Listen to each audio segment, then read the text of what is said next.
Mon mari m'a embrassé avant de partir au travail et a dit « À ce soir ». 1 heure plus tard, la police m'a appelé pour m'annoncer qu'il était mort dans un accident de voiture en se rendant au bureau. Je me suis effondré. Mais ce soir-là, à 20h30 précise, il est entré par la porte d'entrée, souriant, et a dit « Le dîner sent bon ». Avant de commencer l'histoire, n'oubliez pas de laisser un like et de vous abonner à la chaîne pour voir plus d'histoires comme celle-ci. Il m'a embrassé sur le front ce matin-là, comme il le faisait toujours. J'étais encore en pyjama, debout devant la cuisinière, en train de retourner les pancakes pour notre fille. Caleb s'est penché, m'a souri et a dit « À ce soir ». Ses lèvres ont effleuré les miennes. Chaudes, familières. Puis il a attrapé la sacoche de son ordinateur portable et a franchi la porte d'entrée. J'ignorais que ce serait le dernier moment normal de ma vie. 1 heure plus tard, j'ai reçu un appel de la police. Un homme à l'autre bout du fil, d'une voix posée, m'a annoncé que mon mari avait eu un accident. Il n'a pas tourné autour du pot. Il ne m'a pas préparé à la nouvelle. Il l'a simplement dit, d'un ton sec et définitif, « Votre mari, Caleb Marorow, a été déclaré mort sur les lieux ». Je ne me souviens même pas d'avoir lâché le téléphone. Je me souviens de mes genoux heurtant le carrelage. Je me souviens de la voix de Lena, confuse et petite, me demandant pourquoi j'étais par terre. Je ne pouvais plus parler. Je ne pouvais même plus pleurer. Mon corps a cessé de fonctionner. La cuisine s'est remplie de fumée parce que j'avais laissé la cuisinière allumée. Des pancakes brûlés. Cette odeur est encore gravée dans ma mémoire. J'ai appelé le téléphone de Caleb. Ça a sonné. J'ai rappelé, et je suis tombé directement sur sa messagerie vocale. J'ai essayé 5 fois avant d'abandonner. Je n'arrivais plus à respirer. Je voulais que ce soit une erreur, une confusion. Quelqu'un d'autre, pas mon Caleb. J'ai appelé ma mère. Elle est arrivée chez nous en moins de 20 minutes. Je ne sais pas comment elle a fait pour arriver si vite. Elle a pris mon visage entre ses mains et m'a dit « Ria, regarde-moi. Je suis là. Tu n'es pas seul. » Mais je l'étais. Je ne m'étais jamais senti aussi seul. Caleb n'était pas censé mourir. Il était censé aller chercher Lena à l'école, l'aider avec ses devoirs de maths, m'embrasser sur le canapé après qu'elle soit couchée. Il y avait des restes de lasagne au frigo pour le dîner. Nous avions des projets. Nous avions une vie.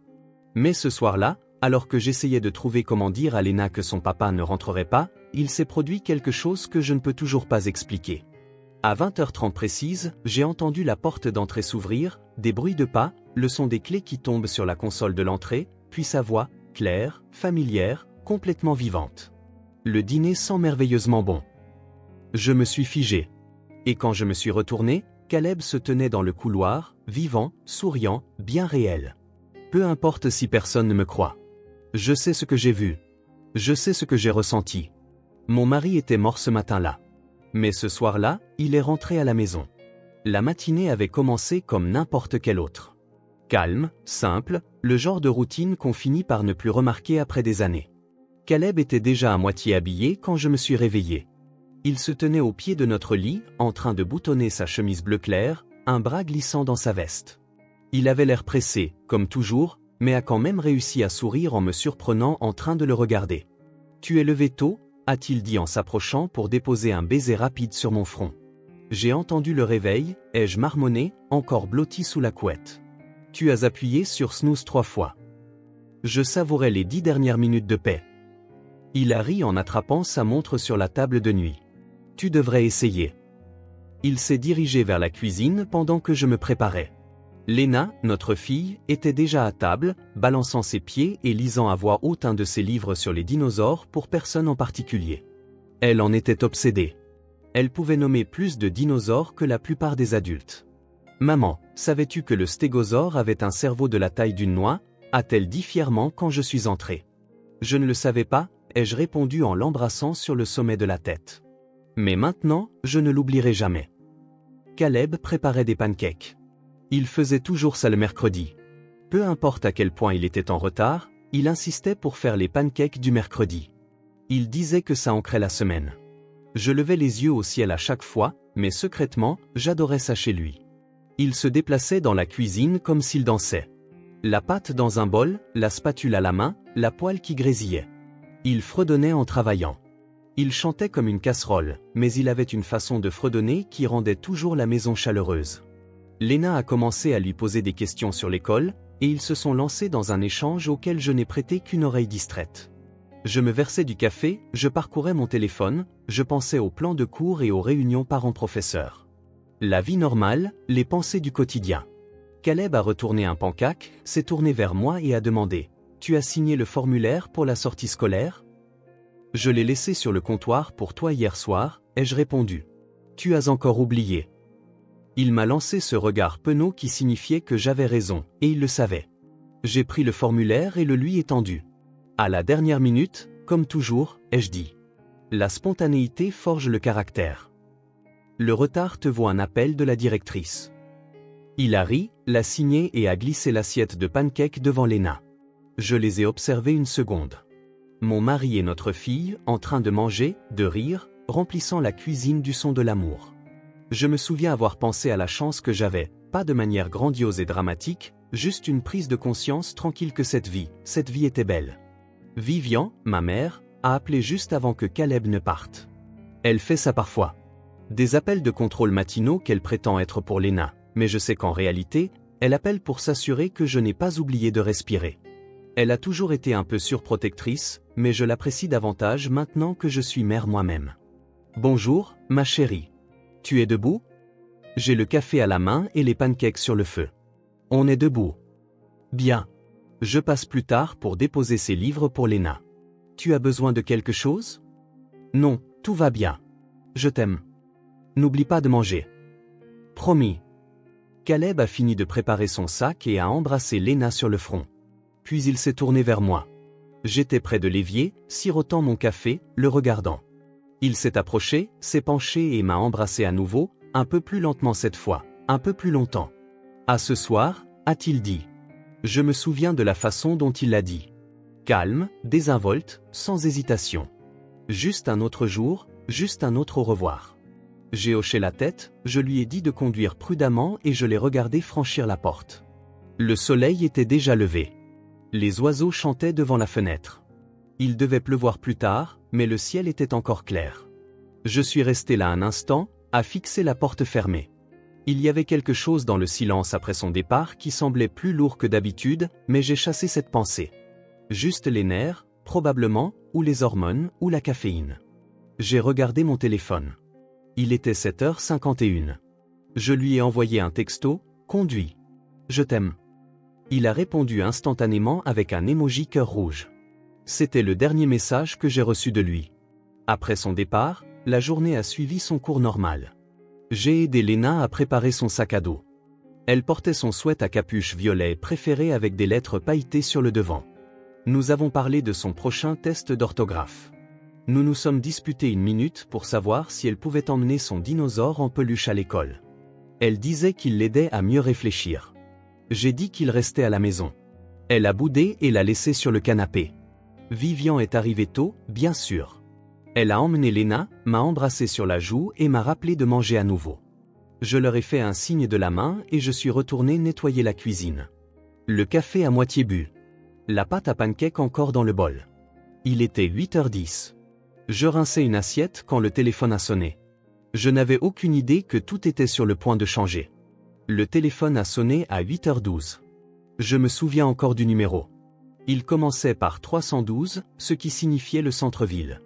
J'ai pensé que c'était quelqu'un du bureau de Caleb. Peut-être à propos de la date limite de son projet. J'ai essuyé mes mains sur un torchon et j'ai répondu de ma voix habituellement distraite. Allô? L'homme à l'autre bout du fil n'a pas demandé si c'était moi. Il n'a pas préparé le terrain. Il parlait comme quelqu'un lisant un script terrible mais nécessaire. Est-ce que je parle à Madame Ria Maroro? J'ai hésité. Quelque chose dans son ton a fait un poids dans mon estomac. Oui, ai-je dit lentement. Je suis l'officier Michael Landry de la police de l'État de l'Illinois. Je vous appelle au sujet de votre mari, Caleb Maroro. Je suis resté immobile. Mon cœur s'est mis à battre la chamade, mais j'ai gardé ma voix calme. Que s'est-il passé? Il y a eu une collision sur la route 14 vers 7h58. Un semi-remorque a perdu le contrôle sous la pluie et a percuté une berline correspondant à l'immatriculation du véhicule de votre mari. Je suis vraiment désolé de vous annoncer, madame, que votre mari a été déclaré mort sur les lieux. Je n'ai pas répondu. Je ne pouvais pas. Les mots n'avaient aucun sens. Mort?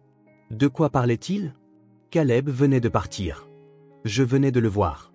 Il m'avait envoyé un texto après 8 heures. Vous vous trompez, ai-je dit, ma voix à peine audible. Vous vous trompez. Il vient de partir au travail. Ce n'est pas possible. Je suis sincèrement désolé, a répété l'officier, plus doucement cette fois. Son portefeuille, son téléphone et sa carte d'identité ont été retrouvés sur les lieux. Nous avons confirmé son identité grâce au registre de votre véhicule et à son permis de conduire. J'ai lâché le téléphone. Il a heurté le sol avec un bruit sec. Mon corps a lâché avant que mon cerveau ne puisse suivre. Mes genoux ont fléchi et j'ai heurté durement le carrelage. L'air a disparu de ma poitrine. Tout ce que je pouvais faire, c'était halter et trembler. Lena était encore à la maison. Elle se brossait les dents dans la salle de bain. Elle m'a entendu tomber et est arrivée en courant. Maman, qu'est-ce qui s'est passé? Ça va? Je ne pouvais pas parler. Je ne pouvais pas le lui dire. Ma bouche s'est ouverte, mais aucun son n'en est sorti. J'ai senti ses petites mains sur mes bras, essayant de me secouer, essayant de comprendre. J'ai rampé jusqu'au téléphone et j'ai recomposé le numéro de Caleb. Une sonnerie. 2. Messagerie vocale. J'ai appelé encore et encore. Je crois que j'ai appelé 5 fois. Je ne me souviens pas si j'ai laissé un message. J'ai ensuite appelé ma mère. Elle a répondu à la première sonnerie. Ria, qu'est-ce qui ne va pas? Je hurlais. Je ne m'en rendais même pas compte. Hurlant dans le téléphone, contre les murs, dans le vide. Je ne trouvais pas de vrais mots. Ma voix était aiguë et rauque. Maman. Caleb. Il est mort. Ils ont dit qu'il est mort. Ils ont dit qu'il était mort. J'ai entendu le moteur démarrer en arrière-plan. Elle n'a posé aucune autre question. Elle a juste dit « qu'arrive ». Elle est arrivée en moins de 20 minutes. J'étais toujours par terre quand elle est entrée. Lena pleurait dans un coin, serrant ses genoux, ne comprenant pas ce qui se passait. Ma mère m'a prise dans ses bras, le visage pâle, essayant d'obtenir des réponses. Ria, regarde-moi. Parle-moi. Que s'est-il passé? Je lui ai tendu mon téléphone. Elle a regardé le journal d'appel, puis est allée dans l'autre pièce. Elle est revenue quelques minutes plus tard, silencieuse. Ses yeux m'ont dit qu'elle avait entendu la même chose. C'est là que tout est devenu flou. La famille a commencé à appeler. La nouvelle s'est répandue plus vite que je ne pouvais penser. Ma sœur a appelé en pleurant. La mère de Caleb a appelé, suppliant pour avoir des informations. Je ne pouvais rien leur donner d'autre que ce que l'officier avait dit. Vivian a pris le relais pour les appels. Je suis restée assise là, tremblante, glacée malgré la chaleur de l'été. À 11h30, une détective est venue à la porte. Elle m'a remis une liasse de documents. Elle était gentille, mais je l'ai à peine entendue. J'ai signé quelque chose. J'ai hoché la tête quand elle a expliqué la suite des événements. Le transport du corps, l'autopsie, les effets personnels.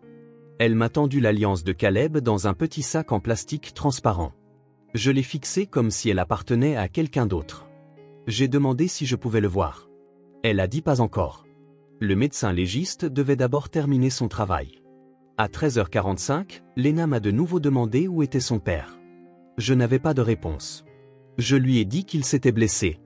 J'ai dit qu'il ne rentrerait pas à la maison aujourd'hui. Je lui ai dit qu'il l'aimait très fort. C'est tout ce que j'ai pu dire. À 15h, la maison était pleine. Mon frère est arrivé de la ville. Ma tante est venue avec des plats cuisinés. Les gens ont apporté des fleurs. Notre pasteur est passé. Tout le monde se déplaçait autour de moi comme si je n'étais pas là. Leur visage était triste et précautionneux, comme si je risquais de me briser en morceaux s'ils respiraient trop fort. Je suis resté sur le canapé, l'alliance de Caleb toujours serrée dans ma main. Je ne m'étais pas changé. Je n'avais pas mangé. Je ne pense même pas avoir cligné des yeux pendant 1 heure. À 16h07, mon téléphone a vibré. C'était le numéro de Caleb. Je l'ai regardé fixement. Ma mère me l'a arraché des mains et a répondu. Il n'y avait rien à l'autre bout, juste le silence. Puis l'appel a été coupé.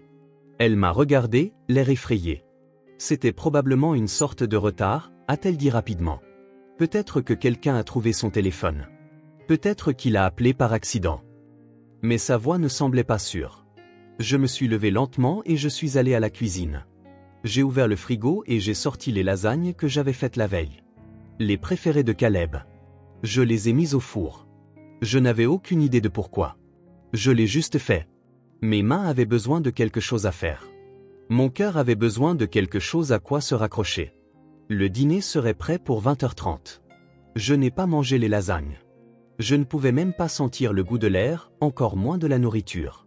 Je suis resté dans la cuisine, à les regarder bouillonner derrière la vitre, comme si le dîner avait encore lieu, comme si le monde ne s'était pas fissuré ce matin-là. La maison s'était calmée. Les visiteurs sont partis vers 18h. Vivian est restée, bien sûr. Elle s'est assise dans le salon avec sa Bible sur les genoux, tournant les pages sans les lire. Léna était dans sa chambre, dessinant avec des crayons de cire, essayant d'être courageuse à sa manière silencieuse. Je ne lui avais pas encore dit la vérité. Je ne pouvais pas le faire. Pas quand je n'étais pas sûr moi-même de ce qui était réel. J'aurais dû être en train d'organiser des funérailles. Au lieu de cela, je regardais le minuteur du four. Je n'avais pas pleuré depuis des heures. Non pas parce que je ne le sentais pas, mais parce que le chagrin s'était étiré si finement qu'il se transformait en autre chose. Quelque chose de déchiqueté, de vibrant et d'étrange. À 19h15, je suis allé dans le dressing de Caleb. Sa chemise en flanelle bleue était toujours accrochée au bout de la tringle, celle qu'il portait quand nous étions allés au verger l'automne dernier. Je l'ai décrochée du cintre et l'ai portée à mon visage. Elle sentait encore son eau de Cologne. Boisée, chaude, avec une pointe d'agrumes. Je suis retourné à la cuisine en la portant. Vivian a levé les yeux du canapé. Son regard s'est durci, mais elle n'a rien dit. À 19h45, j'ai mis la table. 3 assiettes, fourchettes, couteaux, serviettes. Je n'ai pas hésité. J'ai mis la place de Caleb exactement là où elle était toujours. Au bout de la table, près de la fenêtre. J'ai tiré sa chaise. J'ai rempli son verre d'eau. Vivian s'est levée lentement. Ria, dit-elle prudemment. Qu'est-ce que tu fais? Je prépare le dîner, ai-je répondu. Sa voix s'est faite plus vive. Tu sais qu'il est parti. Tu dois t'asseoir, ma chérie. Te reposer. Je n'ai pas envie de me reposer. Elle a regardé la table, puis m'a regardé à nouveau. Tu me fais peur. Je n'ai pas répondu. Je suis juste allé au four, j'ai sorti les lasagnes et les ai posées sur la cuisinière. L'odeur a rempli la cuisine. Riche, familière, les préférées de Caleb. Il en redemandait toujours. Il disait toujours, je l'ai fait mieux que sa mère, puis me faisait un clin d'œil comme s'il risquait quelque chose de dangereux. À 20h05, je suis allé voir Léna. Elle était allongée dans son lit, éveillée, ses bras enroulés autour de son dinosaure en peluche. Papa n'est pas rentré, dit-elle doucement. Je me suis assise sur le bord du lit et j'ai bordé la couverture autour d'elle. Il est peut-être en retard, ai-je dit. Mais il t'aime tellement. Il revient toujours vers nous. Tu le sais, n'est-ce pas? Elle a hoché la tête. Je peux venir manger avec toi? Bien sûr. Je l'ai ramené à la cuisine, je l'ai assise et lui ai servi une petite assiette. Vivian a refusé de toucher à la sienne. Elle me regardait avec ce genre de silence que seule une mère peut manier, inquiète, sur ses gardes, priant à voix basse. Je me suis assise en face de la chaise vide de Caleb. Je n'ai pas parlé. Je n'ai pas pleuré. J'ai juste attendu. L'horloge au mur semblait faire plus de bruit que dans mes souvenirs. À 20h20, les lumières ont vacillé. Vivian s'est redressée. Léna n'a rien remarqué. Elle parlait à sa peluche pour savoir si les dinosaures aimaient le fromage. À 20h25, j'ai senti une odeur étrange. Pas celle des lasagnes, autre chose. Huile de moteur et pluie. Ça m'a frappé d'un coup, comme si quelqu'un avait ouvert une fenêtre dans ma poitrine. La même odeur que Caleb ramenait avec lui après avoir conduit sous la pluie. Cette odeur n'avait aucune raison d'être là. À 20h28, Vivian s'est levée. Tu dois arrêter ça maintenant, a-t-elle dit. Tu invites quelque chose dans cette maison qui n'a rien à y faire. Je n'ai rien invité, ai-je dit. J'ai juste fait le dîner. Elle s'est dirigée vers la porte. Je reste chez moi ce soir. Je reviendrai demain matin. Ça ne me dit rien qui vaille. Je ne l'ai pas retenue. Elle a attrapé son sac à main et est sortie, marmonnant une prière en posant le pied sur le porche. Léna a levé les yeux. Où va mamie? Elle est fatiguée, ai-je dit. Mange tes petits pois. À 20h30 précise, la porte d'entrée s'est ouverte. Pas claquée, pas grinçante, ouverte comme elle le faisait toujours quand Caleb oubliait de tourner la poignée jusqu'au bout. Je me suis levé. Léna a regardé par-dessus mon épaule et a souri. Papa. Je me suis retourné. Caleb se tenait dans l'embrasure de la porte, de l'eau dégoulinant de sa veste. Ses chaussures étaient boueuses. Ses cheveux étaient humides. Il avait l'air fatigué, mais vivant. Mes jambes sont devenues faibles, mais je ne suis pas tombé. Je me suis accroché à la chaise. Il m'a souri. Ce même sourire familier. Le dîner sent merveilleusement bon.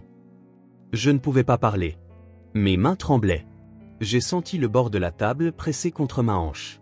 Il est entré, a laissé tomber son sac près de la porte comme toujours, et a commencé à défaire la fermeture éclair de sa veste. Désolé, je suis en retard. Le trafic était infernal. Il y a eu une sorte d'accident sur la route 14. J'ai dû faire demi-tour. Je ne pouvais plus respirer. Il m'a regardé, confus. Ria, qu'est-ce qui ne va pas? Lena a couru dans ses bras. Il l'a soulevée, lui a embrassé la joue, a ri. Je n'ai pas bougé. Je l'ai juste regardé fixement. Mon mari était mort ce matin. J'avais signé les papiers. J'avais tenu son alliance dans ma main. Et pourtant, il était là, dans ma cuisine, chaleureux et entier, me demandant ce qu'il y avait pour le dîner. Je n'ai pas parlé. Je n'ai pas bougé. Je suis resté là, figé, à regarder Caleb comme si mes yeux ne pouvaient pas décider s'il fallait le croire. Il était réel. Ses pas résonnaient sur le parquet. Il sentait le bitume mouillé et le savon. Ses cheveux étaient humides et une goutte d'eau a roulé le long de sa tempe pour tomber sur le sol. Lena s'accrochait à son cou, babillant à propos de son dessein et du départ prématuré de sa grand-mère. Il souriait, hochait la tête, embrassait le sommet de sa tête comme si de rien n'était, comme s'il n'était pas mort 10 heures plus tôt.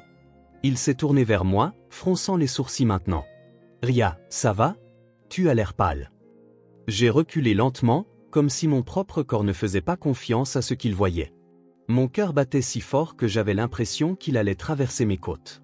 J'ai tendu la main vers la table, ayant besoin de quelque chose de solide pour me retenir. « Tu es mort ce matin ?» ai-je murmuré. Il a légèrement penché la tête. « Quoi ? Tu es mort sur la route 14. La police m'a appelé. J'ai vu le rapport. J'ai ton alliance. Ils m'ont donné ton alliance. » Il a baissé les yeux sur sa main et l'alliance était toujours là. J'ai cligné des yeux, me sentant prise de vertige. « Tu étais mort, Caleb » ai-je répété, plus fort cette fois. Ils ont dit qu'un camion t'avait percuté. Ils ont dit qu'il était impossible d'y survivre. Ils m'ont dit que tu étais parti. Il s'est avancé, une main levée comme pour essayer de me calmer. Je n'étais même pas sur la route 14, a-t-il dit. J'ai pris Belmont à la place. Il y avait un accident, oui, mais je l'ai vu de loin et j'ai fait demi-tour avant de m'en approcher. J'étais au bureau toute la journée. Non, ce n'est pas vrai. J'ai appelé ton téléphone. J'ai parlé à la police. Une détective est venue à la maison. Elle m'a remis des papiers. Elle m'a donné ton alliance. Ria, je ne comprends pas ce que tu dis. Regarde-moi. Je vais bien. J'ai travaillé toute la journée. Je t'ai même envoyé un message avant le déjeuner, mais j'ai pensé que tu étais occupé. Je n'ai rien reçu, ai-je dit en attrapant mon téléphone. J'ai ouvert notre conversation. Le dernier message était l'emoji cœur qu'il avait envoyé à 7h51. Rien après ça. Regarde, ai-je dit en lui tendant le téléphone. C'est tout. Rien n'est arrivé. Il a sorti son propre téléphone et a tapoté l'écran. Il est écrit que je t'ai envoyé un texto à 13h14, puis un autre vers 17h juste pour dire que je partirais tard. Je ne les ai jamais reçus, ai-je dit. Ils n'existent pas sur mon téléphone. Je t'ai appelé 5 fois ce matin. J'ai laissé un message vocal. Il a fait défiler ses appels récents et a secoué la tête. Pas d'appels manqués, pas de messages vocaux, rien. Nous sommes restés dans la cuisine, à nous regarder comme des étrangers. La tension s'est resserrée autour de la pièce. L'odeur de lasagne flottait toujours dans l'air, mais tout le reste semblait étranger, déformé. Lena a tiré sur sa manche. « Papa, pourquoi maman pleure ?» Il s'est accroupi pour la serrer à nouveau dans ses bras. « Elle est juste surprise, ma puce. » « Ce n'est rien. » Il a levé les yeux vers moi, son expression plus douce maintenant. « Viens t'asseoir, Ria. S'il te plaît, mangeons et parlons. » Je me suis assise, non pas parce que j'étais calme, mais parce que mes jambes tremblaient. Je l'ai regardé remplir une assiette, y déposer des lasagnes, verser un verre d'eau. Il était gaucher. Il utilisait toujours la cuillère à manche-vert. Il l'a fait maintenant aussi. « Tu te souviens de ce que tu portais ce matin ?» ai-je demandé, ma voix toujours tremblante. Il a baissé les yeux sur sa chemise. « Ça. J'ai porté ça au travail. Vivian m'a offert cette veste pour Noël, tu te souviens ?» J'ai hoché la tête. « C'était vrai. Je la fixais maintenant, trempée au niveau des épaules par la pluie. Vivian avait vu le rapport, elle aussi. Elle avait entendu l'appel. Elle m'avait tenu pendant que je m'effondrais. Rien de tout cela n'avait de sens. Et ta voiture, ai-je demandé. Ils ont dit qu'elle était détruite. Il a froncé les sourcils. Elle est dans le garage. Je l'ai garée il y a 20 minutes. Je me suis levé et j'ai marché vers la porte du garage. Ma main tremblait en l'ouvrant. Sa voiture était garée exactement à sa place habituelle. Pas une égratignure, pas une bosse. J'en ai fait le tour 2 fois, j'ai touché le capot, encore chaud. Je suis retourné à l'intérieur. Le rapport avait ton numéro de plaque. Ils ont décrit ta cicatrice. Celle que tu as au poignet depuis que tu es tombé de vélo quand tu étais petit. Il a levé sa main. La cicatrice était là. Je n'ai pas de réponse, a-t-il dit. Mais je suis là. Je suis vivant. Ça doit bien vouloir dire quelque chose. Tu étais parti, ai-je murmuré à nouveau. Et pourtant, je suis là avec toi, avec Léna, assis pour dîner comme n'importe quel autre mercredi. Nous sommes restés assis en silence. Il a pris une bouchée, a mâché, a avalé. Tu as ajouté plus d'ail, a-t-il dit. Exactement comme j'aime. Je le fixais, essayant de trouver quelque chose, un indice, une faille dans ses mouvements ou sa voix. Mais tout en lui était réel. Léna a recommencé à parler de l'école. Caleb l'écoutait. Il a tendu la main sur la table et a touché la mienne. Ses doigts étaient chauds. J'ai regardé son assiette. La vapeur s'enroulait dans l'air. J'avais préparé le dîner pour un homme mort. Mais d'une manière ou d'une autre, incroyablement, il était assis en face de moi, mangeant comme s'il n'était jamais parti. Je ne comprenais pas comment, mais je n'étais pas prête à le laisser partir à nouveau. Cette nuit-là, après le dîner, je me suis assise sur le bord de la baignoire pendant que Caleb donnait son bain à Léna, comme il le faisait toujours le mercredi. Elle éclaboussait et riait, trempant le sol. Il l'a enveloppée dans une serviette et l'a portée dans le couloir jusqu'à sa chambre. Elle a demandé 2 histoires pour s'endormir. Il les a lues toutes les 2. Sa voix était posée et basse, douce de cette manière qui alourdissait toujours ses paupières. Je regardais depuis le seuil de la porte. Je n'ai pas interrompu. Je ne lui ai pas posé d'autres questions. J'ai juste regardé. Il a embrassé son front, a éteint la lampe et a laissé sa porte entr'ouverte comme elle aimait. Quand il s'est tourné vers moi, son expression a changé. Il pouvait tout lire sur mon visage. Le choc ne s'était pas dissipé. La peur ne s'était pas calmée. Elle continuait simplement de tourbillonner en moi. Nous sommes retournés dans notre chambre sans dire un mot. J'ai fermé la porte derrière nous. Je me suis tourné vers lui. Tu ne te souviens vraiment de rien? Pas de collision, pas d'impact. Il s'est assis sur le lit et s'est penché en avant, les coudes sur les genoux. Je me souviens de m'être réveillé. Je me souviens de t'avoir embrassé pour te dire au revoir. Je me souviens d'avoir pris Belmont au lieu de la route 14 parce que j'ai vu des gyrophares au loin. Il y avait un barrage de police. C'est tout. Je me suis assise en face de lui. J'ai signé des papiers. J'ai parlé à des officiers. Ils m'ont apporté ton alliance dans un sac en plastique. Il a baissé les yeux sur sa main. L'alliance était toujours là. Il l'a fait tourner une fois, comme pour se convaincre qu'elle était réelle. Je ne peux pas l'expliquer, a-t-il dit. Mais je ne me suis jamais senti parti. Je n'ai jamais été inconscient. Je n'ai jamais perdu connaissance. Ma journée s'est déroulée comme n'importe quelle autre. Je ne pouvais pas argumenter. Je n'avais plus de faits à lui opposer. J'avais été témoin d'une mort, j'avais fait le deuil d'une perte, et maintenant j'étais assise à côté de l'homme que je croyais avoir perdu pour toujours. Mon cerveau cherchait la logique, mais mon cœur avait déjà pris une décision.